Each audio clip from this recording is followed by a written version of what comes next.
We have put together, I think, the most extensive and inclusive voter fraud organization in the history of American politics.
Every time we vote, we're standing up side by side with the Founding Fathers, with the men of Valley Forge, with patriots and pioneers throughout our history, with all those who dedicated their lives to making this a nation of the people, by the people, and for the people.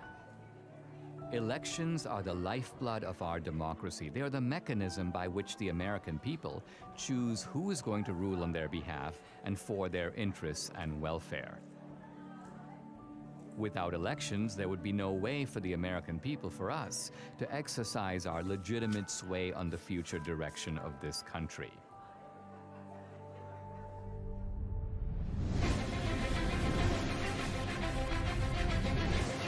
Polls now closed in half the country, and we are getting some interesting results coming in from those battleground states. If you're a Republican, you say, wow. If you're a Democrat, you say, uh-oh. You see, Donald Trump is now starting to widen his lead. President Trump now with 54% of the vote. The president right now has the lead in the Keystone State. We're going to have a great night, and we're going to have, much more importantly, we're going to have a great 4 years. The 2020 election haunts the American mind. Here's where it gets really bizarre. At Fulton County, most populous county, it is Atlanta, they just stopped counting. Nevada, meanwhile, has stopped counting votes. They've all stopped counting for the night. All right, welcome back. This is CNN's special live coverage, 10:31 a.m. on the East Coast. Why am I giving you the time? Well, if you managed to sleep last night, things changed. You may have gone to bed thinking this election was headed one way, and then you woke up and you saw things were different. Also overnight, Joe Biden pulled ahead in the state of Georgia. Joe Biden takes the lead in Pennsylvania. Okay, we have an announcement to make. Joe Biden has run for president 3 times, and the 3rd time has turned out to be the charm.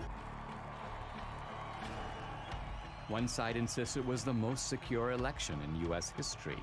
Let me begin with one immutable fact. The 2020 election was the most secure election in American history. It was the cleanest election, the safest election, the most secure election ever run. And make no mistake, there has been no evidence of any significant widespread voter fraud. Let me say it again. The 2020 election was the most secure election in American history.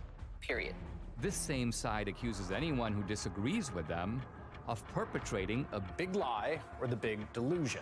The big lie keeps getting repeated. The big lie is just that, a big lie. And despite a relentless media barrage, the other side remains convinced there was widespread election fraud. What I saw was not a secure and transparent election. Poll watchers claim the Travis County Clerk's office is locking them out. Last night there was a major software glitch that actually delayed the counting of all of the ballots. I look at election fraud, and I want to look at secretaries of state who illegally changed the voter laws without the permission of their state legislature. There have been numerous attempts to prove election fraud. A van dropping off ballots in the early morning hours of November 4th, 8 hours past the deadline. She said her mother was in a nursing home and did not have the mental capacity to vote. We've obtained video tonight that shows a man dropping several ballots into a drop box. Scottsdale woman pleads guilty to casting a ballot in her dead mother's name. Shows a man buying a registration form for an absentee ballot from a voter, giving him, quote, pocket money, unquote, of $200. Yet courts have refused to consider these cases on the merits. The Supreme Court rejecting an effort by Republicans to reverse President-elect Joe Biden's win in Pennsylvania. The Supreme Court has rejected the Texas-led effort to toss out election results in 4 key states.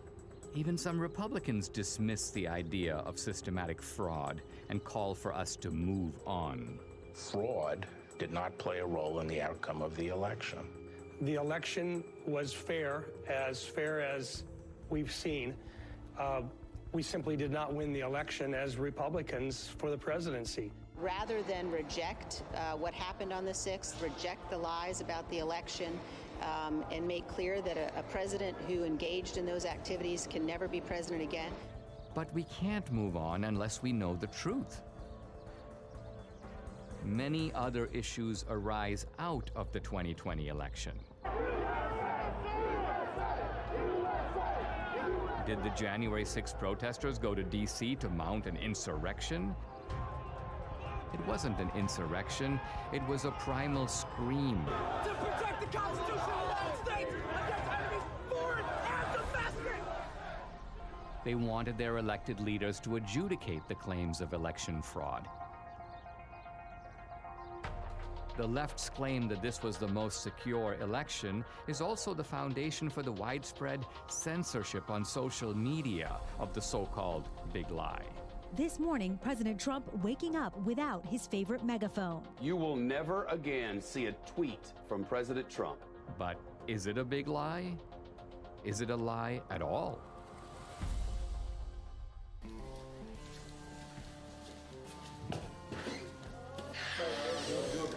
Yeah. Rolling. Sound speed. All right. Everybody got me? Yep. All right. SRP.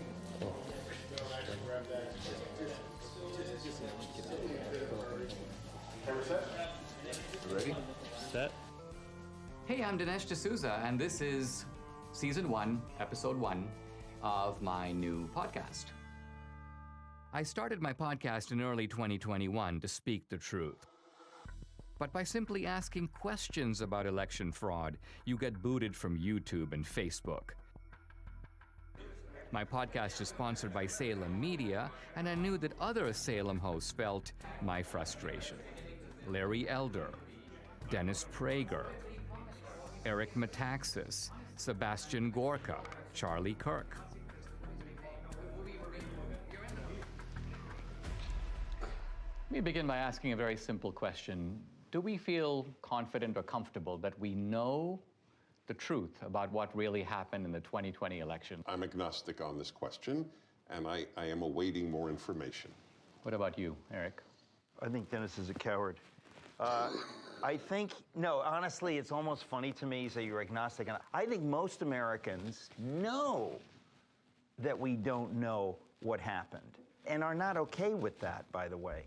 I'm supposed to believe that a man who didn't campaign or campaigned from his basement got more votes than the first black president in America. I don't believe it. Charlie? We have crumbs. We have some evidence here and there that the picture is far from complete. Larry, in your race, you were asked straight out, right? Do you believe that the 2020 election was stolen? What was your answer, and do you abide by that answer as of right now? My answer was that Donald Trump is in Mar-a-Lago, and Joe Biden is in 1600 Pennsylvania Avenue. The lawsuits did not succeed. Do I believe there was shenanigans? Do I believe there were irregularities? Absolutely, and said so. This is probably the most loathed president I've ever seen. I thought Richard Nixon was loathed. I thought George W. Bush was loathed because of the Iraq War. I've never seen the level of vitriol against this man every single day. I think there was a study that found 91% of the news of ABC, NBC, CBS nightly news against Donald Trump was negative. dogged by a bogus 2.5-year collusion investigation. And then on the eve of the election, this Hunter Biden story drops, which shows that Joe Biden completely lied about his lack of knowledge of what his son was doing, and it was suppressed. And even the CEO of Twitter later on admitted that it was suppressed and shouldn't have been. That alone would have altered the election. You add all that up, my point is, this man is so loathed, I wouldn't put it past the Democrats to do virtually anything to make sure he doesn't get another 4 years. If I believed the president were a Nazi, I might steal an election. If we were Germans in Yes. the 1930s, we'd steal the Yes. election from Hitler if we could. If I'm that indoctrinated, of course I can justify it. I think it was Jane Fonda who said that COVID was God's gift to the left, right? It wrecks the empirical positives of the Trump economy, but here's the other. It enables a whole bunch of things on the other side to change the rules of the election. So the point is, in a COVID environment, is it not conceivable that Trump could have lost fair and square? I think millions of Americans know something went wrong, and they have little pieces, and no one's really put it together. They know that there was injustice. They know it in their gut. They know it through the bellwether counties where Donald Trump won almost every single one of the predictive counties that show who's going to be president. And then they also know it where they went to bed thinking Trump was going to have 4 more years, and they woke up with the exact opposite. We have an individual who could fill a stadium with 60,000 supporters in 24 hours, vice an individual, you know the famous photograph of the 6 empty circles at a Biden rally. We have an incumbent president who received more votes than any other incumbent president in American history, who actually got 10 million more votes than he did 4 years prior, and who received more support after 4 years of being called a racist and a white supremacist, more support from the Hispanic and black community than any Republican president since the 1960s.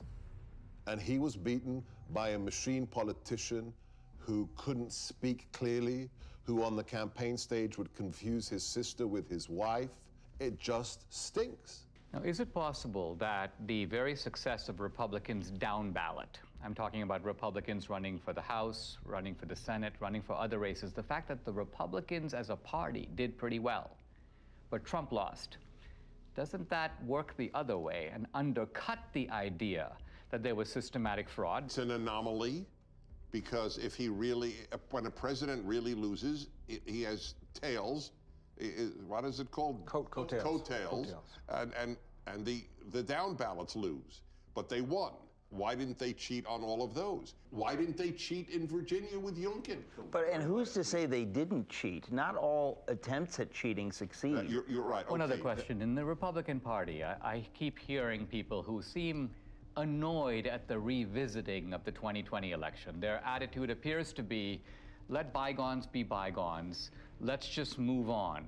I think the reason that many Republicans are saying let's move on is because bold accusations require bold evidence, and they haven't seen it. And because they know how vulnerable they are and how much they're going to be bashed. Well, yeah, you're called a sore loser. You're called a conspiracy theorist. The people who say that, let's move forward, are people in the elite who see Donald Trump as an anomaly. You will not win in any district in this country because you have said that the 2020 election was a fraud. And if they can't win on this issue, then don't use it. Well, it doesn't have to be the only issue, but their unwillingness even to speak up about it, I think, is despicable. Show me the proof, and I'll bet you they do speak up. Just like I will speak more, and I'm not running for office. But I have not gone on board of, I know for a fact this was a fraud. Show me the money. In other words, if we're in a rule, let's go to the videotape. Now look, I mean, the Democrats, they have a history of voter fraud. Going back to Tammany Hall in the 19th century, we fast forward to LBJ stealing his first race in Texas, John F. Kennedy, the allegations that he stole the presidency with voter fraud in Texas and in Illinois. They've done it before. I mean, you can have someone who has a criminal record and they're fully capable of robbing a bank, but did they rob the bank? Well, it looks like it. What does our friend Catherine think about all this? Catherine's been a little quiet, but I think that means that they're working on something. I think that you should give her a call and see what she thinks. Hi, I'm Catherine Engelbrecht, founder and president of True the Vote. Hey, Dinesh, Dinesh. How are you? Hey, I'm doing fine. Hey, listen, I'm here with Debbie. Hey, Catherine. Hey, Debbie. You know how crazy it is out there. Have you guys been digging into this whole issue of voter fraud? Well, we have been working on something big. It's probably best we don't discuss it over the phone, but can we meet?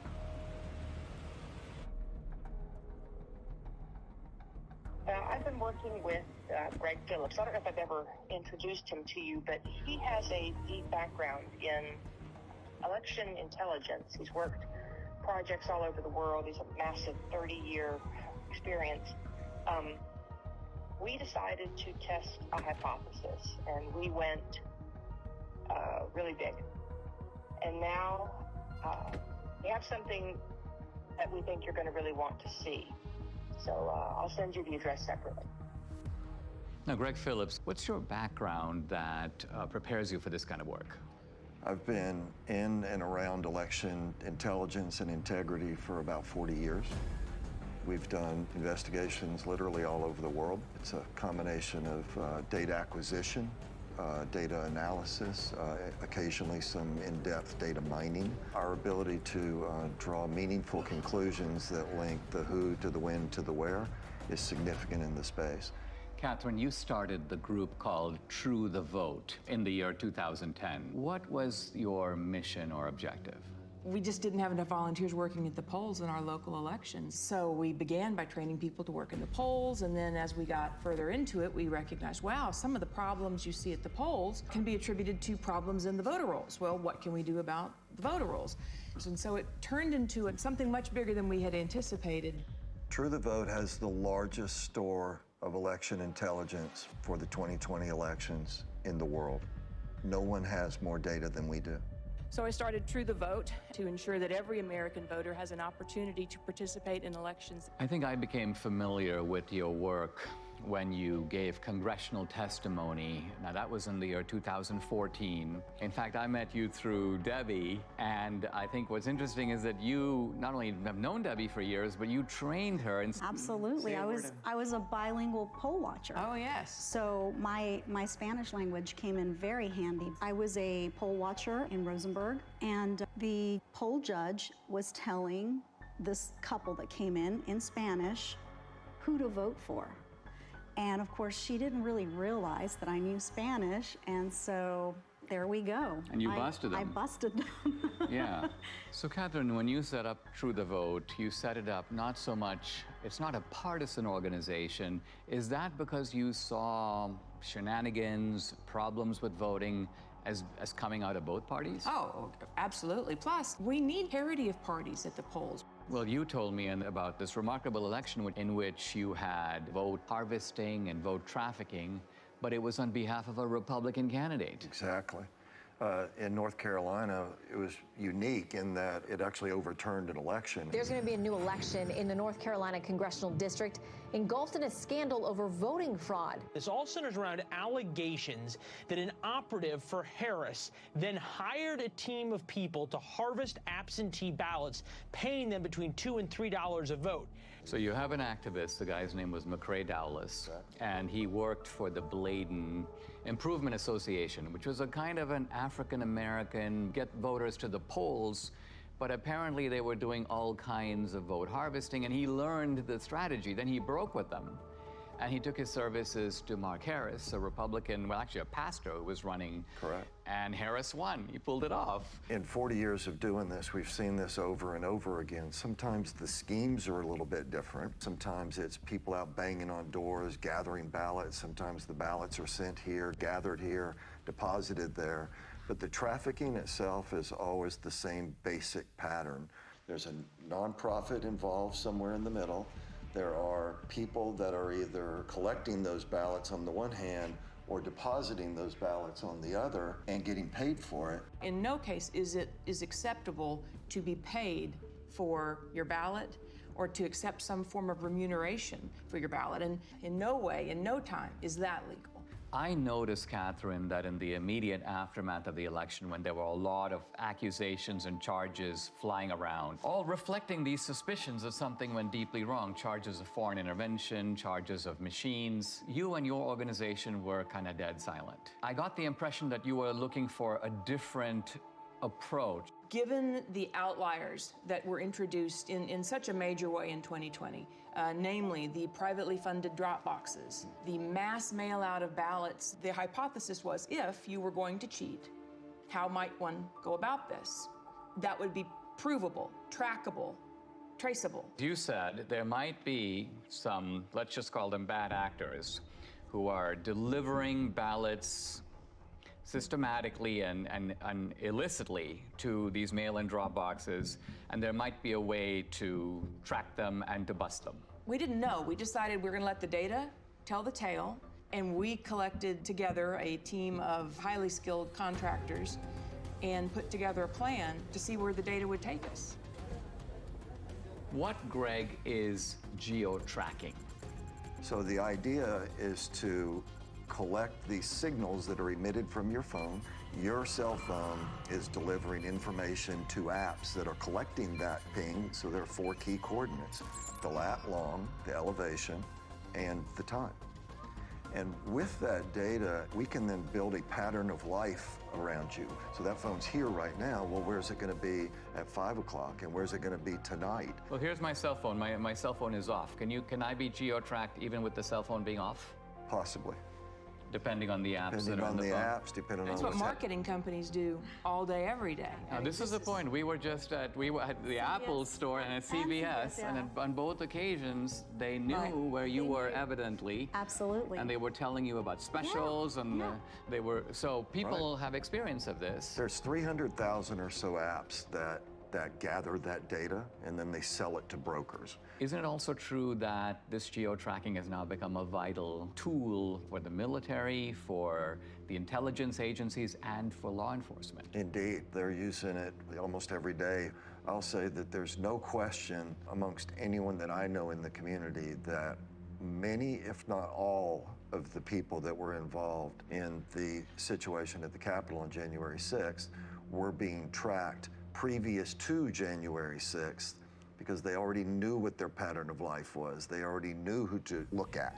Many of the people who stormed the U.S. Capitol on January 6th left digital footprints that law enforcement has used in making arrests. You're saying they must have known about these people before, because some of those guys were arrested 1 day, 3 days, 5 days after January 6th, and that's not enough time to do the geo-tracking analysis. The very idea that you could go from the afternoon of January 6th to acquiring the data, tracking the data, unmask who actually owns that phone, which the government is required to do, and then get it to a grand jury, make an arrest in 72 hours?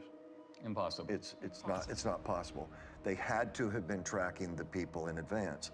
But the fact of the matter is, these techniques are used every single day by law enforcement, the intelligence community, the Department of Defense. Was geo-tracking part of the way that the CIA was able to identify bin Laden? It certainly played a role. It's even more sophisticated today than it was when bin Laden was disposed of.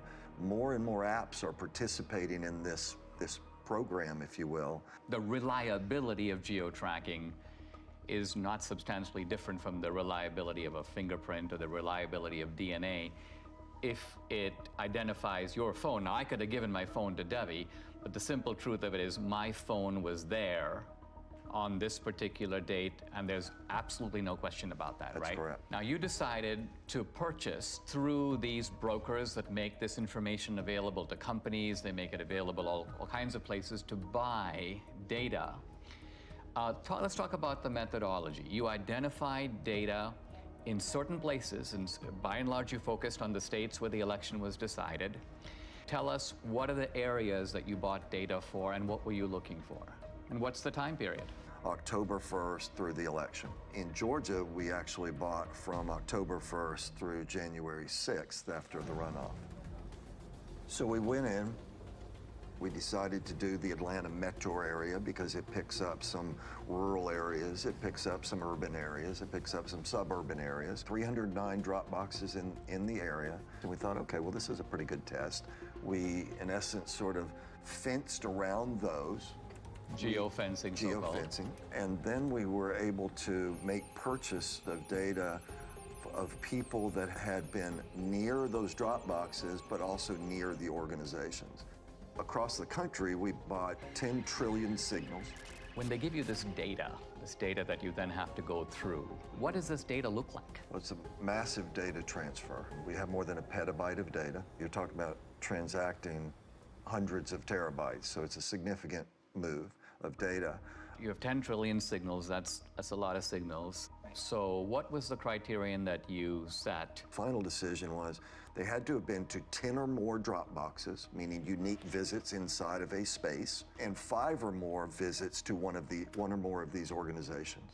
Those were the outliers. It was such an aberrant pattern. So what you're saying, I mean, it seems to me there's no reason for someone to go to even 2 drop boxes, but you're saying that maybe there's a conceivable reason someone did that. Let's identify a large number of drop boxes and multiple trips, and that way we're gonna catch not all the offenders, right, but the worst offenders. The way we would describe it is we want to absolutely ensure that we don't have false positives, meaning including people that should not have been included. We're not in any way saying that this is all there is. We're just saying that based on our criteria that we identified in Atlanta, 242 people that went to an average of 24 drop boxes in 8 organizations during a 2-week period. 242 mules. Now let's pause for a second. What is a mule? When we started the project, we had to figure out how are we going to describe the individuals and the elements involved. And to us, it felt a lot like a cartel. It felt a lot like trafficking. It can be trafficking in drugs, trafficking in humans. In this instance, it's ballot trafficking, and so we began to use that vernacular. A mule is, by our definition, a person that is involved in picking up ballots from locations and running them to the drop boxes. So you have the collectors on the one hand, you have the stash houses, which are the nonprofits, and then you have the mules that are doing the drops. What do we know about them? Who are they? Well, first let me say, this is not grandma out walking her dog. Bad backgrounds, bad reputations. We've had, encounters with several that are, not terribly positive. Violent guys. Can be. They are interested in one thing, that's money. Do we know, by the way, how much they get paid? According to the people that have shared information with us, it's generally $10 a ballot. In the Georgia runoff, that number was higher. 2020, of course, was the year of the Antifa riots, the BLM riots, and it was all going on in the months and weeks leading up to the election. Right. And so in the data, you have geo-tracking data of the drop boxes, but you also have data on the rioters. There were several different violent BLM Antifa riots in Atlanta. In one of them, we had 36 of our mules participate in these violent riots. There's an organization that tracks the device IDs across all violent protests around the world. We took a look at our 242 mules in Atlanta, and sure enough, dozens and dozens and dozens of our mules show up on the ACLID databases. So again, this is not grandma out walking her dog. These are, violent criminals sometimes. There's not just a criminal element, but there is an ideological element, and that there's an overlap between people. I mean, you're not going to go to an Antifa riot and find it overpopulated with patriots or Christians or Republicans. These are people on generally the far left. And turns out that these are people who also help to make up the mule population. I think that's also borne out in our target organizations themselves. They're not like Republican organizations. These are left-wing Democratic organizations, yeah. Let's zoom in here. So the mule is the delivery man. The mule is the delivery woman.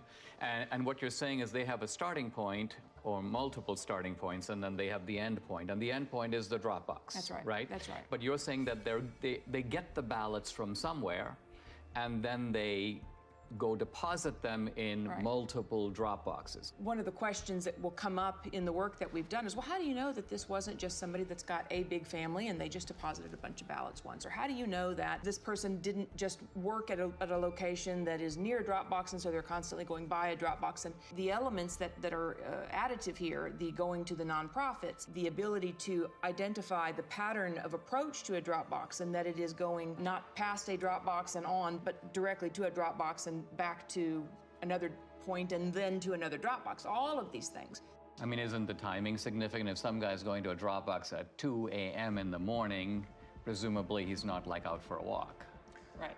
So we're going to show you a visual, a pattern of life that someone can see and look at rather than just a whole spreadsheet of numbers, being able to look at it in this manner.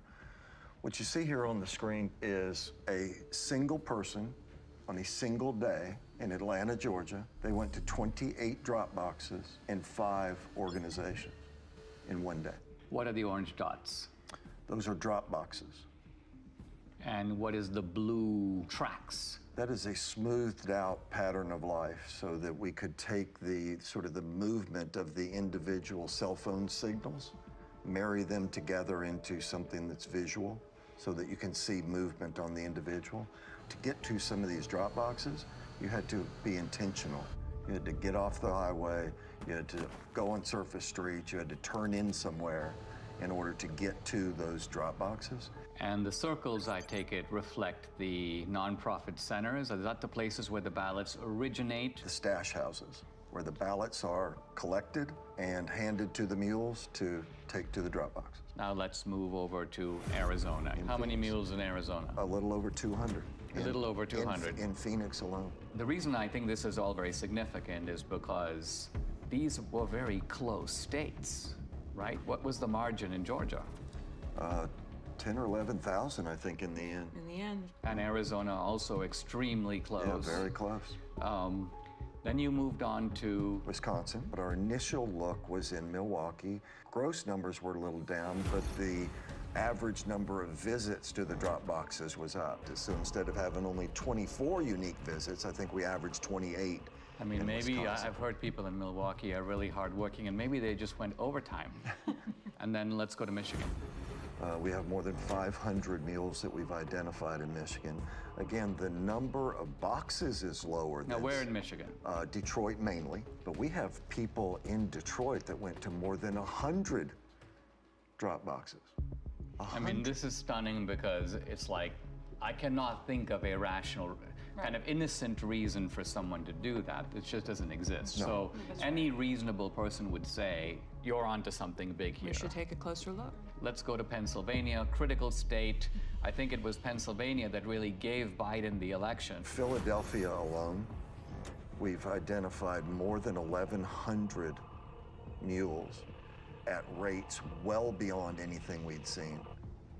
Closer to 50 drop boxes each. Each guy going to 50 drop boxes? Each. 1,100. We saw people driving back and forth to New Jersey across the bridge. But you're saying the ballots may not even be from Philadelphia or from Pennsylvania. We're saying somebody should investigate. But you're investigate. saying that the origin point appears to be Jersey. Now, running 1,100 mules times 50, we are at 50,000 drop box visits by the mules alone in Philadelphia or greater Philadelphia area. Now, as you were assessing this data, you had, the two of you, and I'm not sure which of you came up with this, a genius idea in my view. It was your, of course, of course, who else? Well, to validate your data. We chose to look at 2 murders that were ebbing on cold case status. And in Atlanta, 8-year-old Secoria Turner was killed by rounds of gunfire shot into a car. It happened just outside this Wendy's parking lot. Bought the data and the team got to work. You could see visually that there were only a handful of unique devices that could possibly have pulled the trigger. So this is the area, and this is where the Wendy's was. And are you saying that each green dot is the same guy, but moving through time? Each color is one person. The shooting actually occurred right here in this parking lot, sort of inside of this circle are really the only potentially legitimate shooters. Each of these devices has a unique device ID, and we turned the bulk of this information over to the Federal Bureau of Investigation. Now, I read, they've arrested 2 suspects. They have. 2 suspected gang members will appear in court this morning on charges that include the shooting death of 8-year-old Secoria Turner. And isn't it true that this tracking, these movements, this parallels exactly the work you're doing with the Mules? Exactly. It's one thing to have the scientific evidence, which is persuasive on its own merits, but do you have video evidence? We do. How much of it do you have? 4 million minutes of surveillance video around the country. Official surveillance video of these mail-in drop boxes. Yes. How do you get it? You can file for open records requests. Any citizen can do this. It was a very difficult series of steps that had to be followed to procure the actual surveillance video. Do you have video in Georgia? We do. Is it video from the presidential election, the runoff election, or both? Both. Do you have video from other states? Some video from Arizona.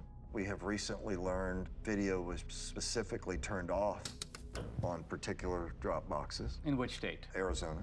Wisconsin, it turns out, even though the rules required them to have video. Did they do the video? No, they did not. There should be video on every Dropbox. Indeed. Given today's kind of cost of technology, it would not have been that hard to do it. And you sent me a screenshot, Catherine, where you were requesting video, and I believe it was the state of Georgia saying this video does not exist, and we can't tell you why it doesn't exist. Right, that was in Fulton County. We have correspondence like that from a lot of states. In the absence of video, and that geospatial data is key to decoding, what the greater scheme was. But in the case of what we're going to show you now, what kicks it up a notch is that we have the geospatial data to support the video. Let's talk about some of the videos. So we're going to show you a couple different ones. This particular individual we have in a number of different locations at a number of different times. He's actually a mule. This is the official surveillance video of Georgia. Absolutely. And so as the person pulls up, they don't even bother parking. Of course, it's the middle of the night, so why would they? He gets out, approaches the box. When people walk up with intention to cheat, they look around, they basically walk fairly quickly, they try to stuff them in, they try to get out of there. In this case, he drops a few on the ground, pick them up, stuff them into the box. And then he hustles back and hustles out of there. So this is what it looks like. It doesn't necessarily look like, hundreds of ballots being stuffed in. You don't need a whole lot of fraud, you just need a little in the right places over time. Is there a way to estimate, or even roughly, how many ballots are being tossed into a box at a given time? It might be 3 or 5 or 6 or 10 or something like that. The idea is to stay under the radar. And as Greg said, the number is, 3, 5, 10 ballots. But then they're not done for the day either. They're going place to place to place, day upon day upon day. And so that will not show up in your chain of custody documents, your tracking documents that would identify a big blip. I mean, they're not going up and dumping in, buckets full of ballots. On the other hand, we've seen circumstances where it appears that buckets full of ballots showed up. There's one box in Gwinnett County that had a chain of custody document with 1,962 ballots noted on this. And first of all, that's roughly 10 times what we normally see. We sorted through the geodata, found a few hundred people. Okay, well, that's pretty odd. We have video of all of this. And guess what it shows? 271 people approached that ballot drop box during that 25-hour period. 271. 1,962 ballots were deposited. Wow. Here are election officials pulling out of that drop box 2 full duffel bags containing over 1,900 ballots. Let's look at another one. Yeah, let's take a look at... Interesting thing about this person is the device seems to live in South Carolina. So this person isn't even from Georgia. She was here during both election cycles but is not a resident of the state. But as she approaches the drop box, she never looks at the trash can, right? She's looking the other way. But the other thing she has is she has gloves on. What one of our analysts noticed was these surgical gloves only appeared from December 23rd forward in the runoff. So we didn't see a lot of them previous to December 23rd, and we couldn't figure out why. And then it just dawned on us, well, on December 22nd, there was an indictment handed down in Arizona for people that had stuffed ballots, and the way the FBI nailed them was fingerprints. And then lo and behold, the next day and days forward. So this video is now from the Georgia runoffs. This is January of 21. This particular one is at approximately 1 o'clock in the morning on January the 5th. Stuffs her ballots in there. It's like a small stackish, maybe 3, maybe 4. Takes them off, and then puts them in a trash can that she never looked at. So she knew it was there. She knew it was there, right? And so we have her on a number of locations. She's an out-of-state mule, and then this is in no way the only drop box that she attended. That's right. No, she's goes to dozens and dozens over the course of these 2 elections. Who's next? What you're going to see is he approaches the drop box on his bike. He also has a backpack on. Pulled the ballots out of his backpack. Taking his time. Taking his time, digging around, looking for some ballots. Finally gets that, pulls them out. Okay, now I'm set. And he'll put them in. But you also see him get sort of frustrated as he starts to leave, because guess what?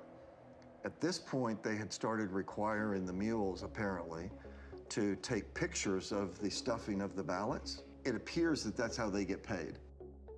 So they take a picture, stuff it in, they take a picture, not a selfie, but a picture of the actual ballot going in. But this guy gets frustrated, so he actually has to park his bike, get off. So if you were there just casting your own ballot, what reason in the world would you have to come back and take a picture of the box? And he kneels down. Looking around. Take some pictures. Okay, the next one. Yeah, so let me show you Dog Guy. So Dog Guy, middle of the day, this is actually at a polling place. So the people in line are waiting to go in and vote early. They're doing it the right way. Okay, now you've got some other people gonna walk up. This lady doesn't care, but this next guy cares. He's watching the whole thing. That guy looks up, talks to him. Got the ballots under his arm already. Now he's got the rest that he pulled out of the bag. And he's gonna get his camera ready to take the pictures as he puts them in there. If you consider the brazenness of this, right? This is the middle of the day. There's people sitting there watching you cheat. People that are doing it the right way. But it's difficult for them to know what to do, except observe and maybe say, what's going on here? What did I just see? They wonder, what does this all even mean if this is happening in broad daylight and nobody's doing anything to stop it? And so these are the kind of things, 4 million minutes of this. This was an organized effort to subvert a free and fair election. This is organized crime. You can't look at this data in its aggregate and believe anything otherwise. That's especially true when you consider that in places like Georgia, it was only decided by 10,000, 12,000 votes. And you look at 5,000 visits just from our mules, it's not a leap to say, yes, this would have made a difference. Adding these numbers up, we have 2,000 plus mules based upon not searching these whole states. And remember, we're only talking about a small number of states. We're not talking about the whole country. We're not even talking about whole states. We're not even talking about whole states. Right, that's right. And we're also talking about a gross undercount of the actual number of mules because you set a high bar. They had to go to 10 drop boxes. So if there's a mule who went to 7 drop boxes, you wouldn't catch that guy. And they had to go to nonprofits. So they had to meet those 2 criteria and then go to one of the geofence drop boxes. If they met the 2 criteria but went to a post office box, we're not going to look at them. One of the slogans of the Democrats through all this debate has been, make every vote count. And I think we can now see in a chilling way that this is kind of what they mean. What they mean is, it doesn't matter if all kinds of illegal ballots are being dropped in, let's just count them. Now the narrative needs to be that this is the most secure election. This is the most fabulous election we've ever had. Pay no mind to the millions of Americans that are saying something is not right. This does not make sense. Nothing to see here, just smile and wave, boys. I mean, wouldn't it be an accurate summary to say that these voter bills that the Democrats are desperate to enact, to federalize the election, isn't it that they want to take all these special provisions that have enabled what we've described, or you've described in the 2020 election, and make it permanent? If we don't wake up and do the hard, roll up your sleeves work that it's going to take to reel this all back together, then yes, all the pieces are in place for our election system to be in permanent lockdown. And it will be done under the watchful eye of a media that will tell you it's all just fine. It seems like they are subverting democracy in the public pretense of protecting it. Absolutely. And it won't stop unless we stop it. If I look across the swath of Republicans, this is not the kind of issue that they seem to be comfortable with. It's almost like they would rather endure. That's right. As I said, well, it's a gamble, right? Because the ones that are enduring are currently elected and in power. When you watch these brazen acts and nobody says a word because they're scared that they're going to be sued, because they're scared that they're going to be canceled, because they're scared that they're going to be silenced, that kind of chilling effect is exactly what they want. And as I said, on the other side of fear is freedom. If you never get past the fear, you're never free. Let's sum up what we know. Do we know for sure that this was not, in fact, far from, the most secure election in history? It was not. We know that for a fact. Do we know for a fact that there was coordinated, systematic fraud in all the key states where the election was decided? Yes. Yes.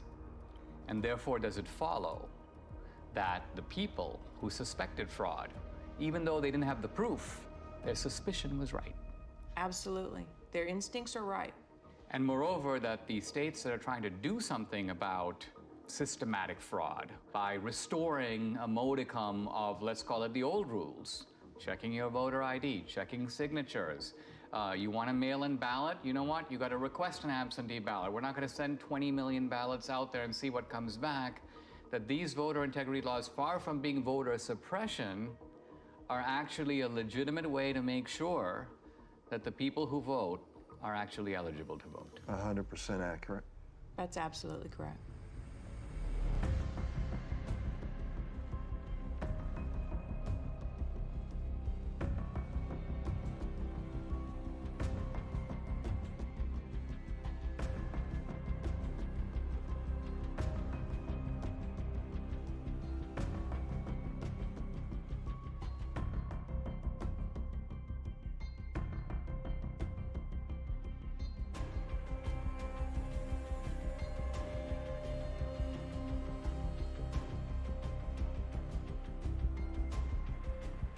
What you are seeing is a crime.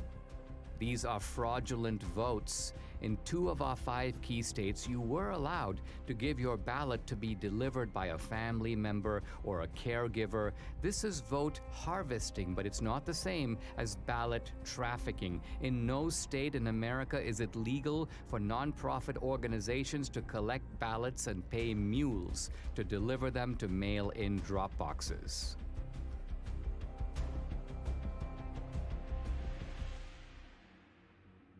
Now we come to the most important question of all. Was the magnitude of vote trafficking in these key swing states enough to tip the balance in the 2020 presidential election? Let's first narrow in on just our 2,000 mules.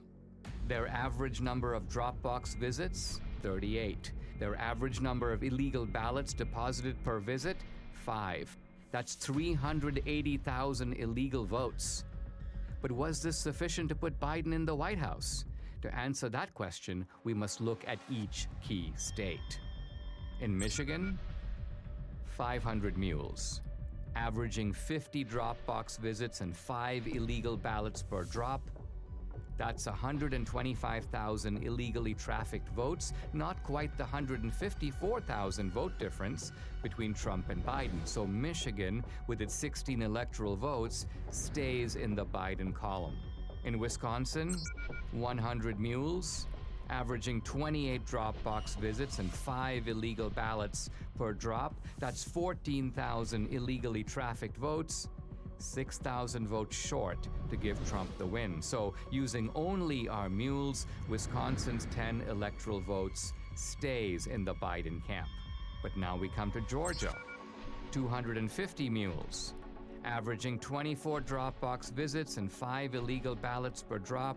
That's 30,000 illegally trafficked votes, far more than the 12,000 vote difference between Trump and Biden. So Georgia, with 16 electoral votes, moves over into the Trump column.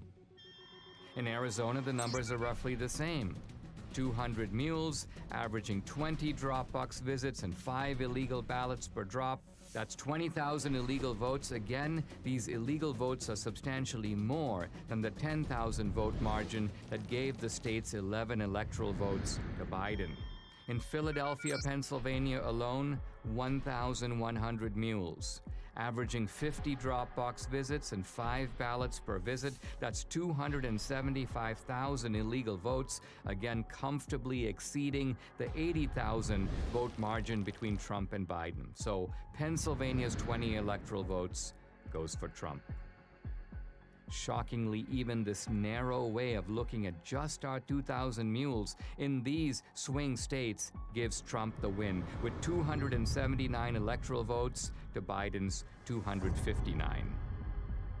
But no one thinks that our 2,000 Mules were the only mules trafficking illegal votes.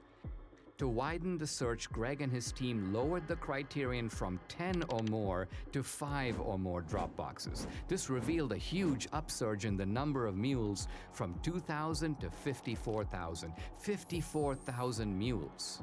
Next, they used a very conservative estimate of just 3 ballots per drop box visit.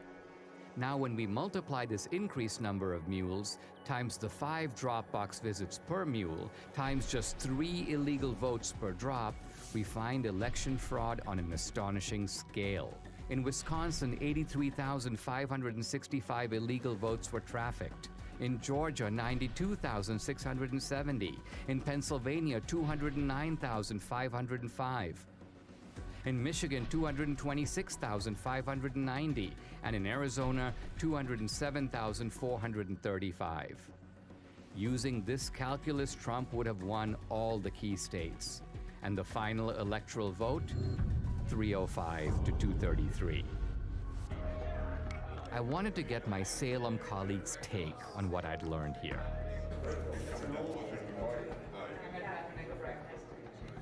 How did you get this video? Is this all surveillance footage? Is this like official status? This is all right. This is all acquired through open records.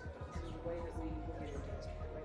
There's 4 million minutes of video. Well, these are official footage. This is official surveillance footage. It's indisputable. It was taken by the state itself. That's the only place that the video left, came from. I think, did not anticipate that anyone would go through this video. So this is 1 o'clock in the morning. Don't we all vote at 1 o'clock in the morning? Right. This seems silly, but somebody asked me, they go, how do we know this is not normal mail? This is a ballot drop box. Right. Okay, this is not the mailbox where we write your mom. She's got gloves on. She's got gloves on. And what does she do with the gloves? Ooh. Whoopsie daisy. Hang on, she walked straight past that can and didn't see it. You gotta show that again. It's hilarious. Look, she just walks in. So this is not the first time she's done that. No. So that one was in Georgia, is that right? Yes. So in Georgia, it is illegal to turn in anyone but yourself or your family member's ballot. It is illegal. Right? It is illegal. So forget the outcome. That's an illegal practice, what you just saw. That's right. Video number 2. Dog guy. This is called Dog Guy.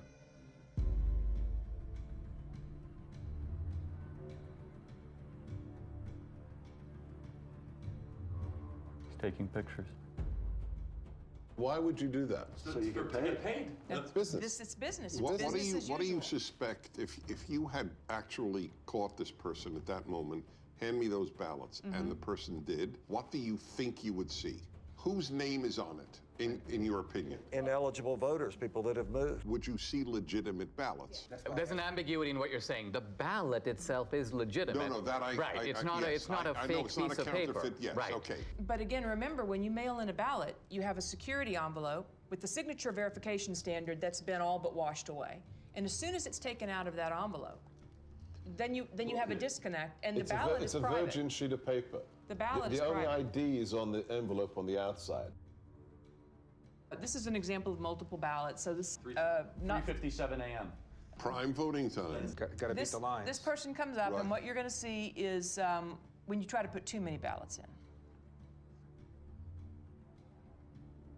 in. He needs a shoehorn.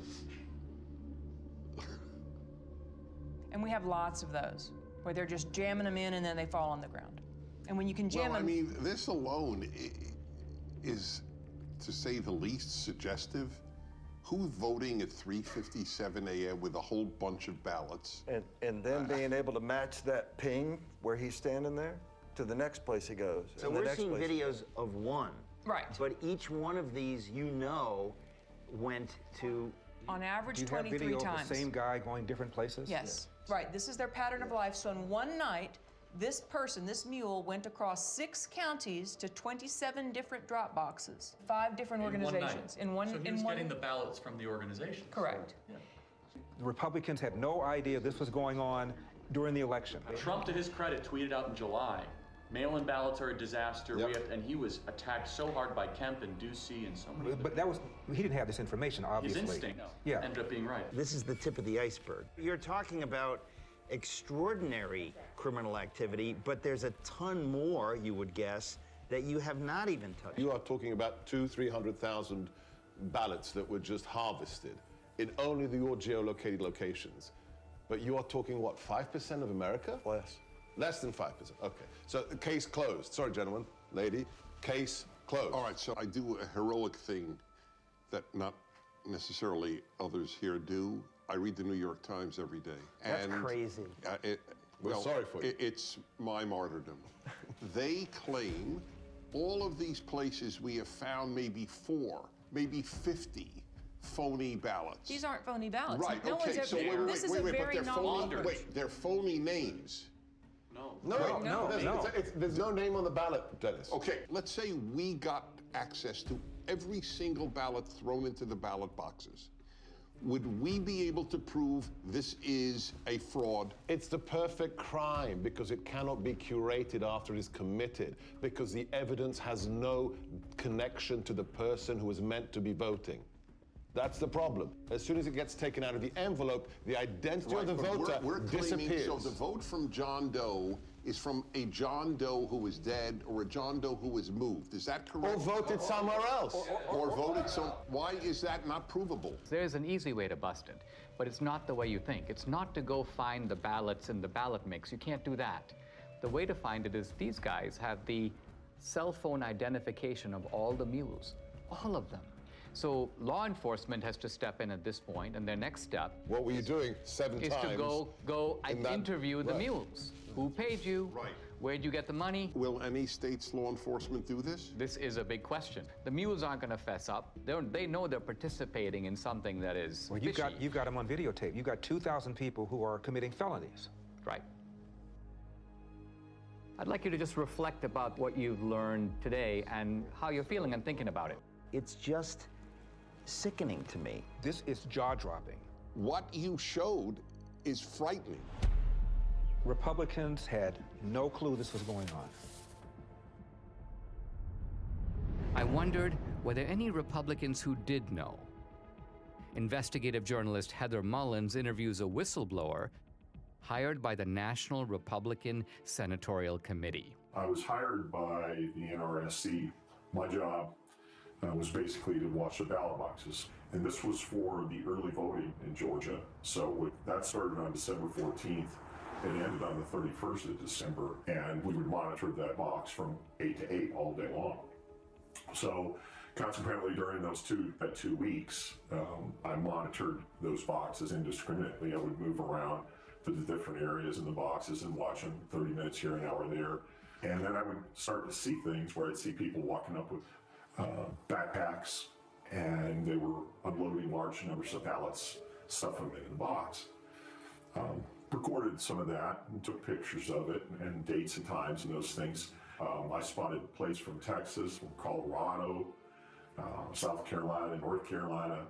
And I just thought that was odd that all these states were coming in and these people would get out and I'd watch them get out and then they'd go up to the ballot and stuff the ballot in the ballot box.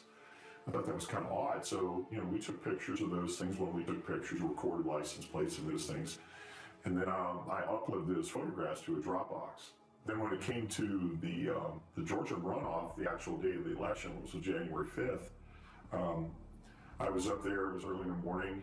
Now, there were Stacey Abrams people all along the sidewalk up there. How did you know that they were Stacey Abrams people, though? Well, they had those masks on that said vote. Okay. She has one of those things.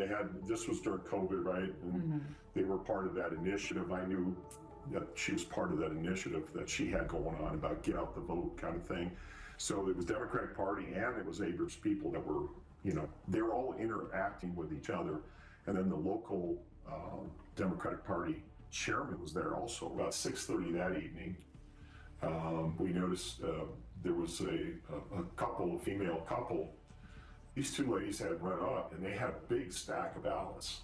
And we were standing there and they tried to shove the ballots in there. And I'm looking at her taking pictures, and the other gentleman took some video and everything. And she turned around and looked at us and she said, "What are you doing?" And I said, "Well, we're taking a picture." And she said, "Well, you can't do that." And I said, "Yes, I can." And she got mad. And she ran up the sidewalk and left. So you're saying the NRSC was made aware that there were people stuffing drop boxes at specific dates and times? Yes. So with what you witnessed during your time watching these drop boxes, do you believe that that was enough for law enforcement to get involved? Oh, definitely. But after several weeks, no contact or anything, and I just... Now, so you're saying, though, if somebody had contacted you, you would be willing to testify to these things and give those depositions under oath? I would have had to. Yeah. I would have had to.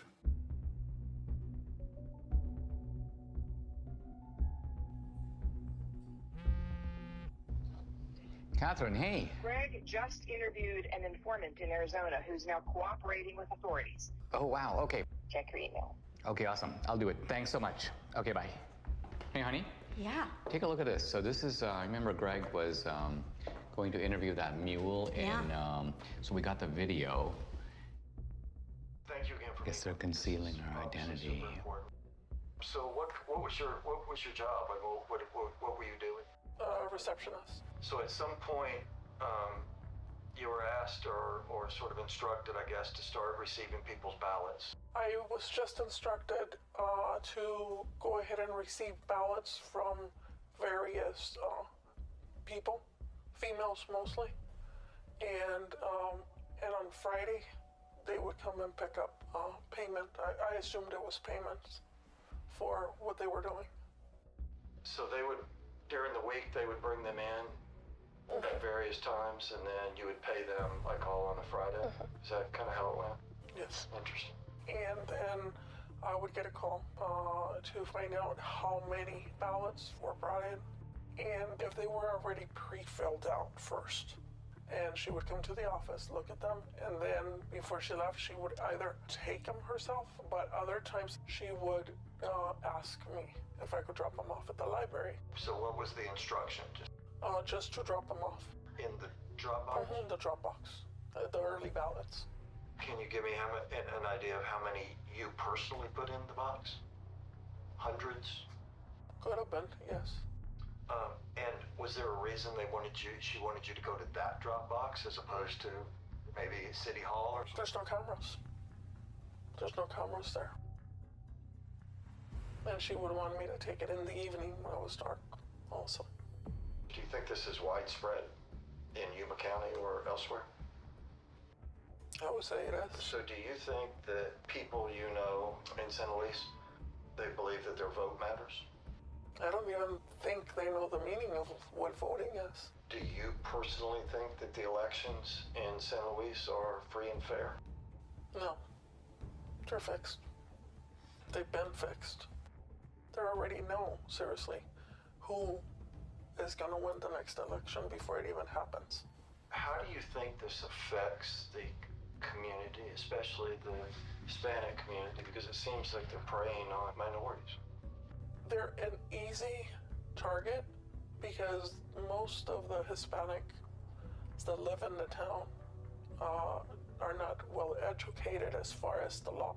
They look at it mostly as, oh, she's trying to help us because we're older, because she's having someone come and pick it up at my house, because I don't drive.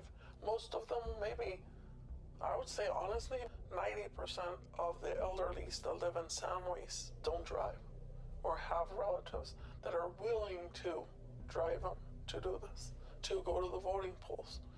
Back when I first moved into the city of San Luis, I did have somebody come and knock on my door and ask for my ballot. And it was somebody I knew and that I had known for many years since I was a child. And up to this day, that person does not talk to me because I said there was no way I was giving them my ballot. What a brave woman to do this. Totally. I call it the Mexican mafia, seriously, because they work like that. It seems like we need to do a better job of maybe educating folks or helping people understand that this stuff's not okay.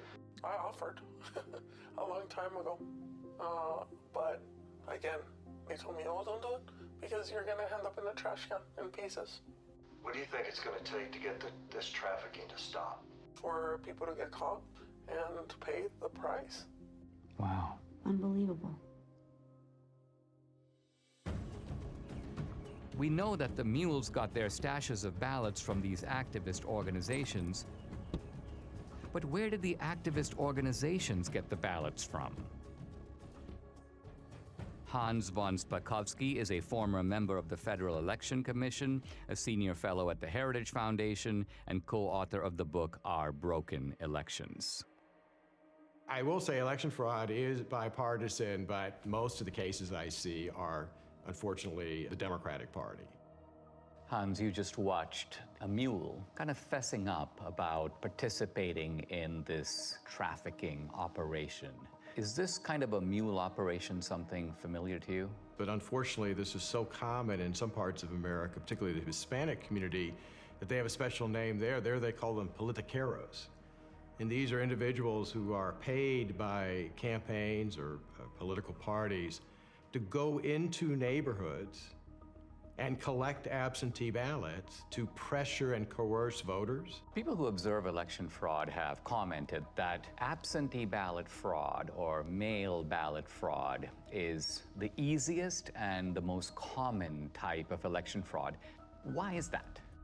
Well, because they're the only kind of ballot that is voted outside the supervision of election officials and outside the observation of poll watchers.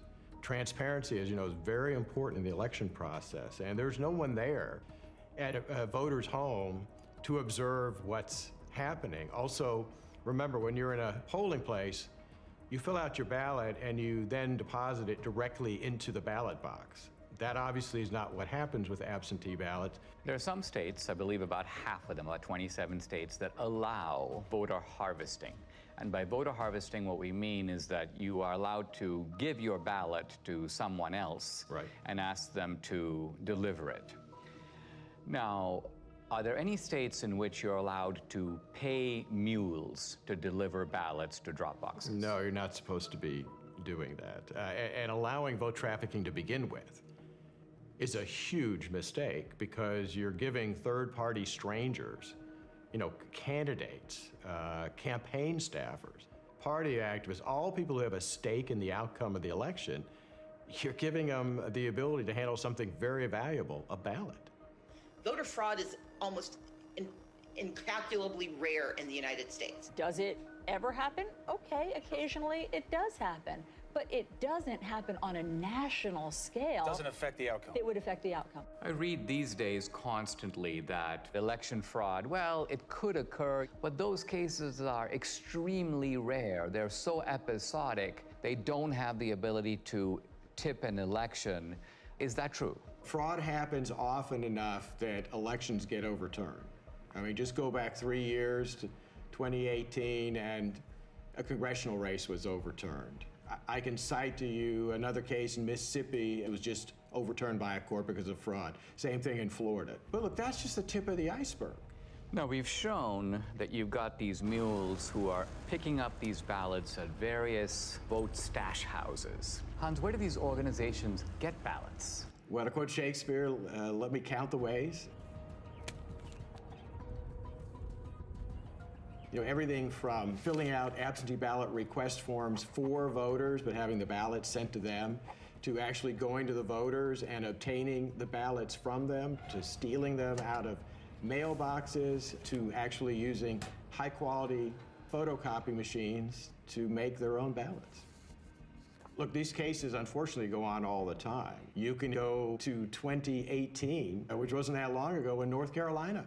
Leslie McCrae Dowless is accused of mishandling absentee ballots in North Carolina's 9th District. Dallas would frequently obtain this report from the Board of Elections looking for the date an absentee ballot was mailed and if it had been returned. Ginger Eason, who first told me she was hired to pick up ballots, and Kelly Hendricks, who testified she did the same thing. What would you do with the ballots after you picked them up?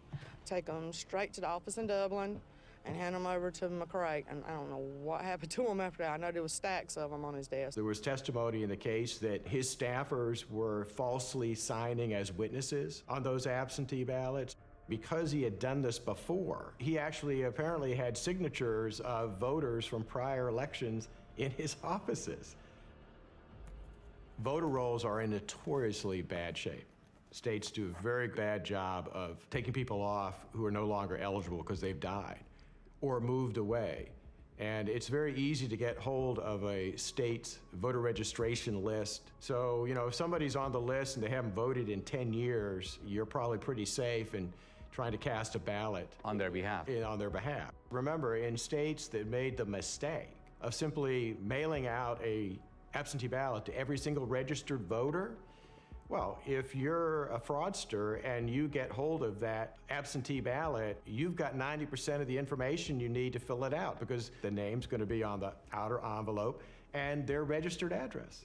Let's follow the track of these mail-out ballots, right?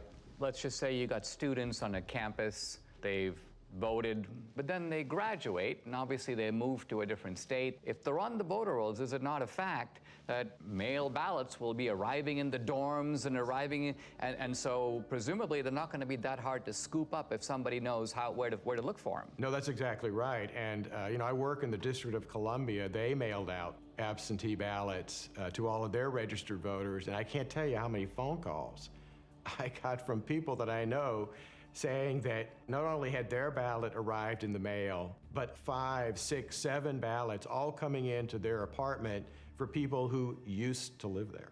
Now, a former Supreme Court justice in Wisconsin named Gableman has done a preliminary report. He talks about the fact that there are approximately 90,000 people in Wisconsin who are in resident care facilities or nursing homes. So she's basically not capable any longer of even remaining awake for more than a few minutes. And so were you surprised that she voted in February 2021? Absolutely. But I was surprised to hear that she voted in the last presidential election. Much to my surprise, she had voted for the last, off and on for the last 10 years. I guess in my mind, I thought if you put your parent into a facility because they were incapacitated, they would not even be offered the vote. They make you vote. They make you vote here? And so how do they make you vote? Because I didn't want to vote, and they told me I had to. That is a real problem. Clearly it was a problem in Wisconsin 2020, but unfortunately that's a perennial problem in other states too. What happens is you have staff in those nursing homes. Sometimes they are activists politically. They get these individuals registered to vote, or if they're already registered to vote, they will request absentee ballots in their name, sometimes forging their signatures, and then filling out the ballots for them. Just prior to the 2020 election, the state of Texas indicted a social worker in a home for young people who were basically mentally incompetent. She had sent in over 100 voter registrations for these individuals who were not legally competent to vote. What about homeless shelters? Look, if a homeless individual is mentally capable, they ought to be able to vote. And if the only place they can list as a registered address is a homeless shelter, that's fine. But the problem there is that it's very easy, I think, for them to be intimidated and coerced. In Chicago, the largest election fraud case the U.S. Justice Department ever prosecuted, they were paying homeless individuals to cast ballots the way they wanted them to cast ballots.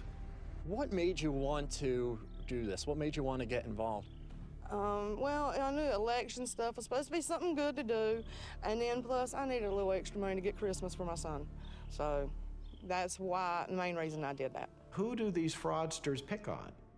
They pick on the most vulnerable in our society.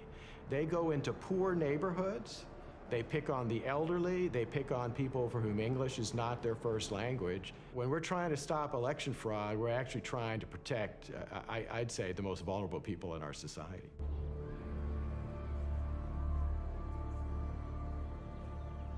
We now know where the ballots could have come from, but to pull off a heist like this on a national scale would take deep pockets. I wanted to find out where the money might have come from. Who could have funded the heist? I met with Scott Walter, an old colleague of mine at the American Enterprise Institute, who is now head of the Capital Research Center. This is an organization that has produced multiple reports on the funding of elections. People think of three rivers of money, really, that empty into the gulf of elections. The hard dollars to write a check to a candidate. The second you hear soft money or dark money. And then there's a third river that people tend to neglect, but Capital Research Center has studied intently, and that is the 501c3 nonprofit money. The kind of charity that you get to take a tax deduction for. That river is enormous. In the 2018 cycle, about $21 billion. Now, what do the IRS regulations say about the involvement of these nonprofits? By law, these nonprofit charities are forbidden to directly intervene in elections in any way or to help a particular party or candidate. The IRS is emphatic that you cannot intend or even have the effect of helping one party or candidate over the other. Now, let's talk about some of the key elements of this particular network that we're focusing on. We have drop boxes, and those drop boxes are, most people would think, funded entirely by the states. In other words, the drop boxes in Georgia, funded by the state of Georgia, but that's not entirely the case, is it? In the 2020 election, there was an unprecedented hundreds of millions of private dollars going into government election offices. The $470 million or so dollars were sent by Mark Zuckerberg and his wife. We did our part to secure the integrity of the election. There were a few other places that put in much smaller amounts. One entity that put in $25 million was, again, a nonprofit that's part of the Arabella Advisors, which as a total empire in 2020 took in $1.7 billion. Is there any evidence that this operation had a partisan thrust or a partisan character? As we all know, big money rarely comes without strings attached. One of the big ones is lots and lots of drop boxes. Also, lots and lots of vote by mail. To get your nice big checks, you had to do things like have drop boxes, encourage vote by mail, have ads in foreign languages, all kinds of things that little by little are nudging the turnout for one particular political party. In addition to the $470 or so million that went into the Zuckbuck operation, you also had in 2020 a $120 million project, very secretive, called the Voter Registration Project. The $120 million, it came from Soros's foundation, it came from Visa's foundation, it came from Warren Buffett's foundation, it came from unions like the SEIU. The Voter Registration Project has as its goal increasing in the 8 target states over 2 million voters who are overwhelmingly expected to vote for the Democratic Party. And so the states that we're talking about here, Arizona? Yes. Georgia? Yes. North Carolina? Yes. Any others? Nevada, New Mexico. Here we've got an operation of illegal vote trafficking. You've got thousands of mules. They're being paid to do this. What you're saying is there is more than enough money available to fund any such operation. In fact, this would be only one part of a much larger effort to control the election.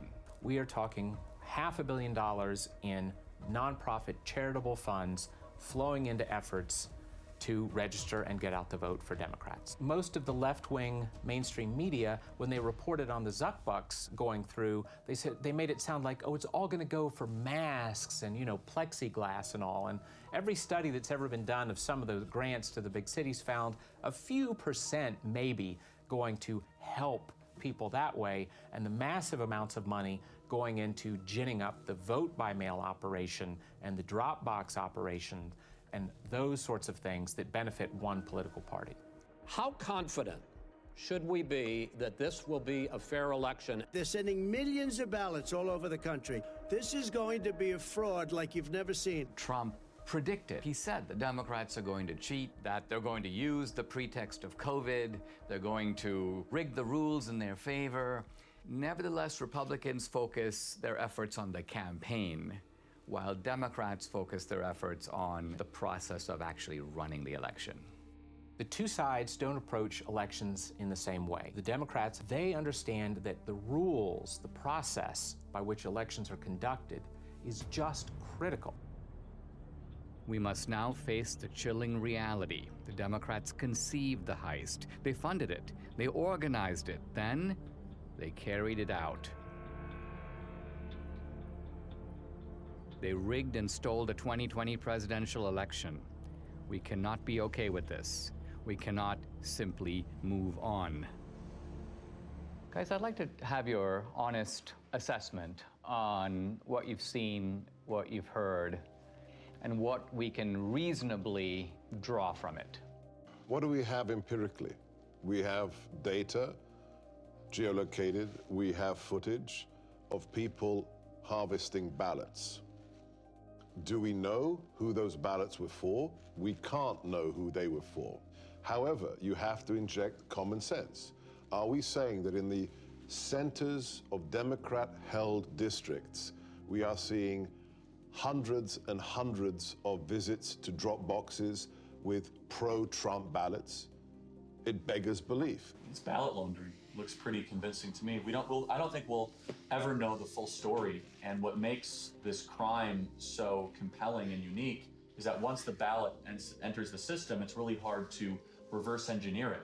But when you have the cell phone geolocation data and then the actual footage of them doing what you would expect them to be doing, taking pictures of the ballots, taking gloves off, visiting multiple times, I mean, it seems pretty clear to me, and it explains the sudden spike in Biden's support that we saw late at night, the kind of instinct that people had.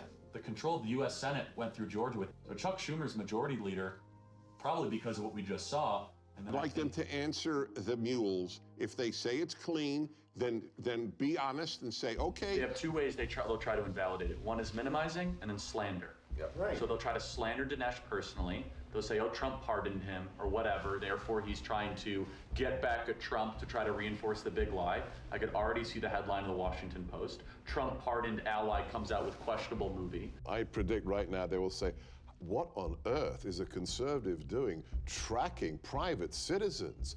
Gee, how dare, what is Dinesh D'Souza doing to voters at 3 a.m.? In fact, I mean, that'll be part of it. Intimidation will be the word. Right. The word will be intimidation. They'll say no person is safe. Communities of color are being tracked. People like in black neighborhoods are now going to have to fear for their life that their cell phone pings will be paired. And this is Jim Crow 2.0, Dinesh. I disagree that this is not going to be compelling enough. This is a smoking gun. This is O.J. Simpson being seen leaving the scene of the crime. I don't care how partisan you are. You can't dismiss all of this. How do you explain somebody going to a whole bunch of different drop boxes with a whole bunch of different ballots on the same night at 3:57 a.m. in the morning? How do you explain that? That alone. I'm sorry. I think a whole bunch of people in this country are going to go, oh my God. I think that if every American saw that, I think it would move the needle. However, their ability to keep their side ignorant is total. It's going to be impossible to keep a lid on this thing. Well, this movie is an Overton window moment, right? So documentaries can do this every once in a while. Michael Moore did it. He moved the Overton window on many different topics 20 years ago. Al Gore did it with climate change. It'll happen, as Ernest Hemingway said, gradually and then suddenly. Because it's not just how many people are going to watch this film, it's who's going to watch it. It's going to be lawmakers. It's going to be people that work for the Bureau. It's going to be someone somewhere with a conscience that has power and to say, this is a problem. It can't be dismissed. It can't be dismissed. They have ruined Election Day in the United States of America. That's provable. And that's enough for me to fight the left with every fiber in my body.